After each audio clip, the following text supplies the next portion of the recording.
तो हमारा भी जो जीवन है ना, उसमें सबसे बेस्ट एक्सरसाइज कौन सी है? वॉकिंग।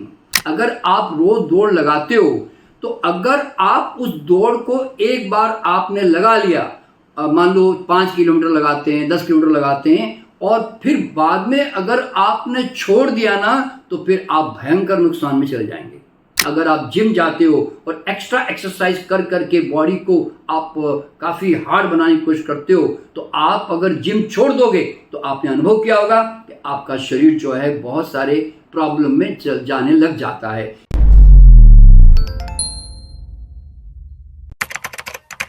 क्या सिर्फ वॉकिंग करना ही काफ़ी है? कि दौड़ लगाना बहुत ज़रूरी है? कि और कोई एक्सरसाइज करना बहुत ज़रूरी है हमारे शरीर को स्वस्थ रखने के लिए? तो मैं आज इस वीडियो में ये बताने की कोशिश कर रहा हूँ कि क्या हमारे लिए ज़्यादा बेहतर है। देखिए दोस्तों, पहली बात, स्पेशल एक्सरसाइज करना सिर्फ उन्हीं लोगों के लिए ज़रूरी है जिनका उस तरह का कोई काम धंधा है।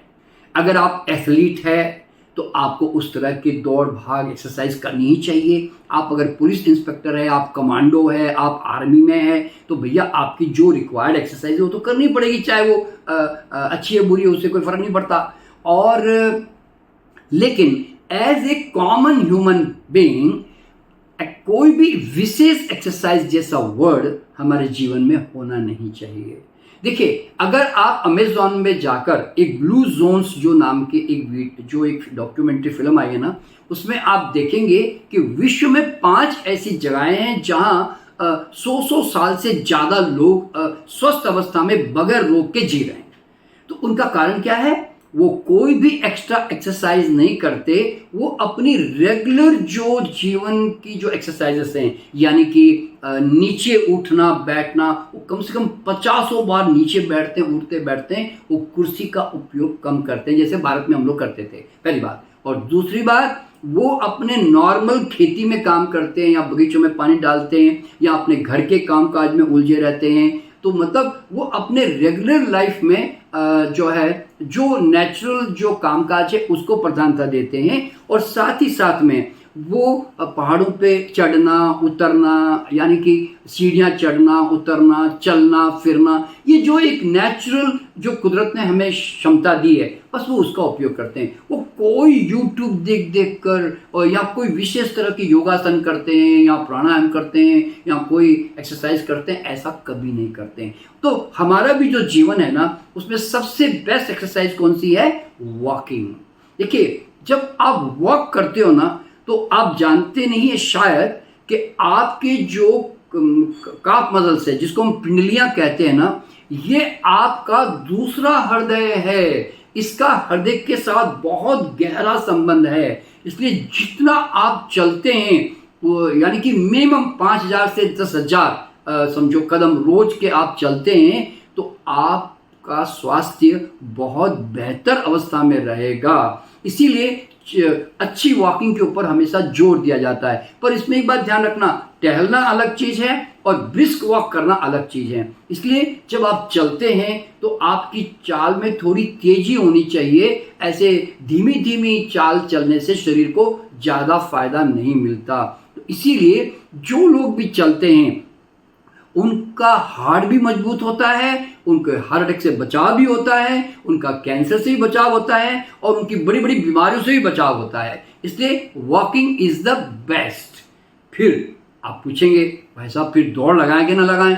अरे भाई, दौड़ लगाना अच्छी बात है, उससे आपके कार्डियोवास्कुलर यानी कि आपके जो हार्ट और लंग्स की जो क्षमता है वो विकसित होगी। लेकिन सवाल यहाँ पे क्या पैदा होता है कि अगर आप रोज दौड़ लगाते हो, तो अगर आप उस दौड़ को एक बार आपने लगा लिया, मान लो 5 किलोमीटर लगाते हैं, 10 किलोमीटर लगाते हैं, और फिर बाद में अगर आपने छोड़ दिया ना, तो फिर आप भयंकर नुकसान में चले जाएंगे। आपको समझना क्या मालूम है, अगर आप नॉर्मल से हटकर कुछ भी एक्स्ट्रा व्यायाम करते हो, तो आपको उसको मेंटेन करना ही पड़ेगा। यानी कि अगर आप जिम जाते हो और एक्स्ट्रा एक्सरसाइज कर करके बॉडी को आप काफ़ी हार्ड बनाने की कोशिश करते हो, तो आप अगर जिम छोड़ दोगे तो आपने अनुभव किया होगा कि आपका शरीर जो है बहुत सारे प्रॉब्लम में जाने लग जाता है। इसलिए जो एथलीट और जो जिम जाने वाले लोग होते हैं ना, या पहलवान भी होते हैं, ये एक समय आने के बाद में ना जब ये एक्सरसाइज कम कर देते हैं ना, तो इनकी बॉडी बीमारी में जाने लग जाती है। तो इसीलिए अगर आप दौड़ लगाते हो तो मैं यूं कहना चाहूँगा कि आप उतनी ही दौड़ लगाएं कि जो आप जीवन भर मेंटेन कर सकें, तो वो काम की है। ठीक है।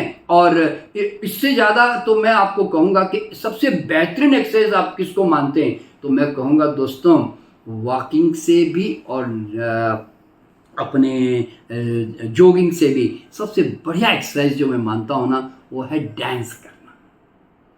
दोस्तों आदिवासी से लेकर पूरे हमारे जितने भी दुनिया में हेल्दी लोग रहे हैं ना, वो जीवन में डांस जरूर करते रहे हैं। दोस्तों देखिए, वॉकिंग में और रनिंग में है ना, आप एक मजबूरी मानते हैं, आप एक मजबूरी वश आपको करना पड़ता है, और आपको करना पड़ेगा, नहीं तो आप बीमार पड़ जाओगे। तो आपके भीतर है ना एक कॉन्सेप्ट और एक डर बना रहता है कि ये तो करना ही चाहिए जी, लेकिन वो सहज व्यायाम नहीं है, ध्यान रखना। लेकिन डांस जो है ना दोस्तों, उसमें डबल बेनिफिट किस तरह से मिलता मालूम है?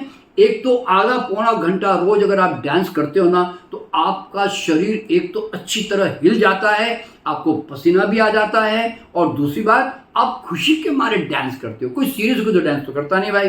तो आप ना बड़े हंस हंस के और बड़े मुस्कुराते हुए बड़ा मजा लेते हो जब करते हो ना, तो आपको डबल बेनिफिट कैसे मिलता है? क्योंकि उससे खुशी के हार्मोन से आपकी बॉडी में बहुत जबरदस्त अल्कलाइनिटी और उसमें बदलाव आने लगता है, और उसके कारण आपको एनर्जी से लेकर हेल्थ में बहुत सारा बेनिफिट आपको महसूस होने लगता है।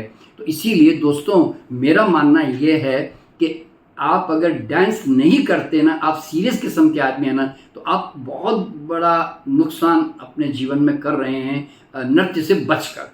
तो इसीलिए मैं कहता हूँ खूब नाचो, जब मौका मिले ना आधा घंटा एक लगा दो, पंजाबी गाना है कि अफ्रीकन गाना है कि अंग्रेज गाना है, इससे क्या फर्क पड़ता है? मूल बात तो नाचना है भाई। तो इसलिए तुम चाहे कोई भी गाना लगा दो जिससे तुम्हें मजा आ जाए ना, वो गाना लगा के डेली एक मिनिमम आधा घंटा मैं कहता हूँ ना, दिल खोल के नाच लो। और अगर नाचने से और ज्यादा फायदा उठाना है ना, तो मैं कहता हूं कि संगीत के ध्वनि के साथ और शब्दों के साथ इस कदर जुड़ जाओ कि पूरा 30 मिनट्स आप मन से उसके साथ यात्रा करते जाओ ना, तो आपका ध्यान भी साथ साथ में हो जाएगा, बता रहा हूं। फिर आपको पता नहीं चलेगा कि 30 मिनट्स कहां कब गायब हो गए। यानी कि आप एक निर्विचार अवस्था में, एक साक्षी और समता भाव की अवस्था में आप पहुंच सकते हैं। तो डांस के साथ साथ है ना, आप साथ साथ में ध्यान का भी लाभ आप उठा भी सकते हैं। तो दोस्तों इस तरह से आप सहज जीवन जीना चाहते हैं तो वॉकिंग और डांसिंग पे ज़्यादा जोर दें, और अगर आपका प्रोफेशन डिमांड करता है तो फिर आप जॉगिंग और जिम जैसी चीज़ों को भी इस्तेमाल कर सकते हैं। तो दोस्तों थोड़ी सी मैंने कोशिश की है कि आपको एक्सरसाइज के बारे में जो कंफ्यूजन है वो आपके समाप्त हो जाए। तो मैं फिर मिलूंगा आपको अगले वीडियो में इसी तरह का कोई भ्रम तोड़ने वाला वीडियो। नमस्कार।